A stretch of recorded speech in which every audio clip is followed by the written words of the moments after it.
क्योंकि मैंने दोनों टेस्ट दिए हैं, इसीलिए मैं यहाँ पर आपको थ्योरी नहीं बताऊँगा कि पेपर बेस्ड कैसे होता है, CDLS कैसे होता है, बस स्ट्रेट बताऊँगा। अगर तो भाइयों वाला यकीन है तो आप पेपर बेस्ड दें अभी जाकर, लेकिन फिर भी अगर आप ये वीडियो पूरी देखना चाहते हैं कि आप क्यों पेपर भेज दें, फिर आप आकर देखिए। So as I have written, discipline is very much, the reason is more teachers are there, a lot of observers are there. So यहाँ पर डिसिप्लिन फुल है, फुल डिसिप्लिन। यहाँ पर teacher I had experience only 2 थे। सो अब मैं ना आपको एक डायग्राम बनाऊँगा जिससे आपको ज़्यादा समझ आए।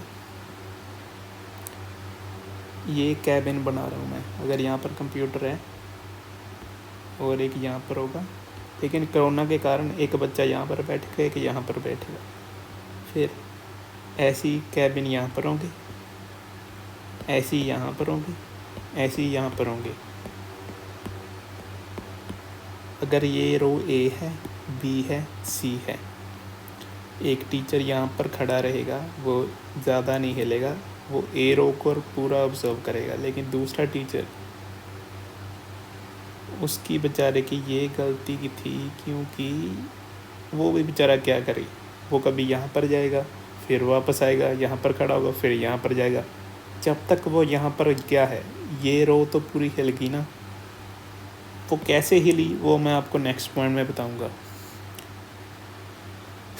सो रीडिंग में क्या होता है, सम पीपल है कि वो बोल कर रीड करते हैं, and there are many of them. Personally I am not, but some people are who like to read when speaking. उनकी वैसे रीडिंग अच्छी होती है, लेकिन वो दूसरों के लिए अनोइंग हो सकती है। सो मेरे कमरे में ऐसे बहुत थे जो विस्पर कर रहे थे, या तो वो चीटिंग के लिए भी विस्पर कर सकते हैं, या बोल कर भी रीड कर सकते हैं। It can be any case. So I don't like whispering at all. And क्योंकि वो B और C कैबिन में टीचर कभी कभार ही आता था, whispering was a lot, whereas in paper based इतने ऑब्जर्वर होंगे कि आप क्या विस्परिंग करोगे वहाँ पर। Seriously a lot of discipline is there. Then it is very important point, because writing is not a joke at all. You need better ideas to perform. Pencil will not make any noise. Pencil क्या खड़का करेगी ना, वहाँ पर कुछ click हो रहा है। लेकिन कीबोर्ड, आपको ऐसे लगेगा कि पता नहीं आपको क्या क्वालिटी के कीबोर्ड वो दे देंगे कि आप प्रेस भी करेंगे आवाज़ भी नहीं आएगी। ऐसा बिल्कुल नहीं है। Average keyboard I would say, because people wanna write 250 words or more in task 2. So the way they start, कमरे में ऐसी मूवमेंट आती है, लाइक टक टक टक टक टक टक टक, इतनी ज़ोर से आवाज़ आती है ना, लाइक आप भी करोगे आपको अपनी आवाज़ नहीं सुनेंगे, लेकिन आपकी दूसरों को आवाज़ सुनेगी। इतना हार्ड प्रेस कीबोर्ड करने की वजह से मुझे आइडियाज़ गैदर करने में थोड़ी सी डिफ़िकल्टी आ रही थी, but this can be a major difficulty because the sound was so annoying, very annoying when keyboard is टक टक टक टक टक टक टक टक, फिर ब्रेक आएगी थोड़ी सी, फिर टक टक टक टक टक।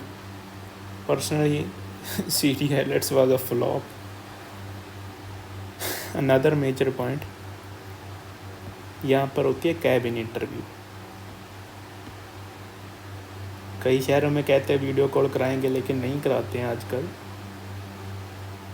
यहाँ पर क्या होगा ना, जो एग्ज़ामिनर और आपके बीच का डिस्टेंस होगा वो बहुत ही कम होगा। ऐसी और बच्चे भी देंगे exam. So this cabins are very small. Environment भी कोई अच्छा नहीं है वहाँ पर, सफोकेशन सी होती है इतने स्मॉल कैबिन्स में। So it's a bad experience. Whereas paper based, it's a very nice restaurant, luxurious restaurant, a big table will be there between you and examiner, and there's a good amount of distance. So, and as the room is big, you will get more ideas, you will feel more comfortable, and suffocation will not be there. So this is a major point for me in speaking, so I will choose paper based. Whereas in these cabins, I will just mess it up, man. Then speaking की जो date है और जो written exam की date है वो यहाँ पर अलग दिन पर आएगी, अलग प्लेस पर आएगी। क्यों? यहाँ पर पहले तो वो आपका पैलेस में होगा रिटन टेस्ट, स्पीकिंग टेस्ट आपका होगा रेस्टोरेंट में, एंड आपका जो राइटिंग टेस्ट है वो होगा पैलेस में. Palace is also big and nice. Restaurant also big and nice. Whereas CD IELTS एक ही सेंटर है, एक में ही स्पीकिंग होगी, एक में ही राइटिंग होगी और एक ही दिन में होगी in most of the cases of my friends as well as me. I got a 30-minute break between this and written test. A 30-minute break. It wasn't a good break enough because अगर आपकी speaking by chance अच्छी नहीं होगी तो आपका बाकी test ruin होने के चांसेस ज़्यादा रहते हैं. फिर एज यहाँ पर आपको 1 डे का भी ब्रेक मिल सकता है, 2 डे का, 3 डे का भी मिल सकता है. So paper based is a by far better choice than this flop choice. Personally, it didn't work for me, so I will go with paper based anytime.